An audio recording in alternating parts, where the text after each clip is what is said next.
IPL-മായി ബന്ധപ്പെട്ട് ഇന്ന് പുറത്തു വന്ന പ്രധാനപ്പെട്ട 3 അപ്ഡേറ്റുമായിട്ടാണ് ഈ വീഡിയോയിൽ പറയാൻ പോകുന്നത്. ആദ്യത്തെ അപ്ഡേറ്റ് ഋഷഭ് പന്തുമായി ബന്ധപ്പെട്ടതാണ്. IPL-ൽ ലക്നോ സൂപ്പർ ജയൻസ് 27 കോടി രൂപ മുടക്കി ടീമിലെത്തിച്ച താരമാണ് ഋഷഭ് പന്ത്. എന്നാൽ താരത്തിന് ഈ വർഷത്തെ IPL-ലെ മൂന്നാമത്തെ മത്സരത്തിലും മികച്ച പ്രകടനം പുറത്തെടുക്കാൻ സാധിക്കുന്നില്ല. താരമാവട്ടെ വളരെ പ്രഷറായി കളിക്കുന്ന രീതിയാണ് നമുക്ക് ആരാധകർക്ക് കാണാൻ സാധിക്കുന്നത്.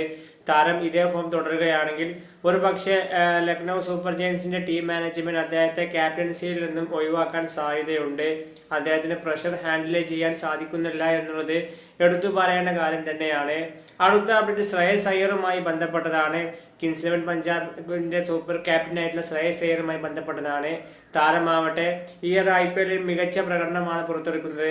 ഋഷഭ് പന്തിനെ പോലെ തന്നെ ഒരുപാട് കോടികൾ മുടക്കി ടീമിലെത്തിച്ച താരമാണ് ശ്രേയസ് അയ്യർ.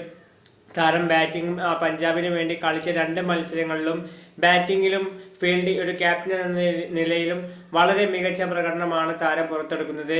താരത്തിന്റെ ക്യാപ്റ്റൻസി കഴിഞ്ഞ ദിവസം സുനിൽ ഗവാസ്കർ അടക്കമുള്ള പല പ്രമുഖ മുൻ ഇന്ത്യൻ താരങ്ങളും പ്രശംസയുമായി രംഗത്തെത്തിയിരുന്നു. അടുത്ത അപ്ഡേറ്റ് സഞ്ജു സാംസന്റെ രാജസ്ഥാൻ റോയൽസുമായി ബന്ധപ്പെട്ടതാണ്. IPL-ൽ സഞ്ജു സാംസന്റെ രാജസ്ഥാൻ റോയൽസിന്റെ അടുത്ത മത്സരം കിങ്സ് 11 പഞ്ചാബിനെതിരെയാണ്. പഞ്ചാബിന്റെ ഹോം ഗ്രൗണ്ടിലാണ് ഈ ഒരു മത്സരം നടക്കാൻ പോകുന്നത്. എന്നാൽ ഈ ഒരു മത്സരത്തിലുള്ള രാജസ്ഥാൻ റോയൽസ് ടീം ഇന്ന് വൈകിട്ട് പഞ്ചാബിലേക്ക് പോകും. എന്നാൽ സഞ്ജു സാംസൺ താരം ടീമിനൊപ്പം യാത്ര ചെയ്യില്ല. താരം ഇപ്പോൾ ബാംഗ്ലൂർ NCയിലാണുള്ളത്.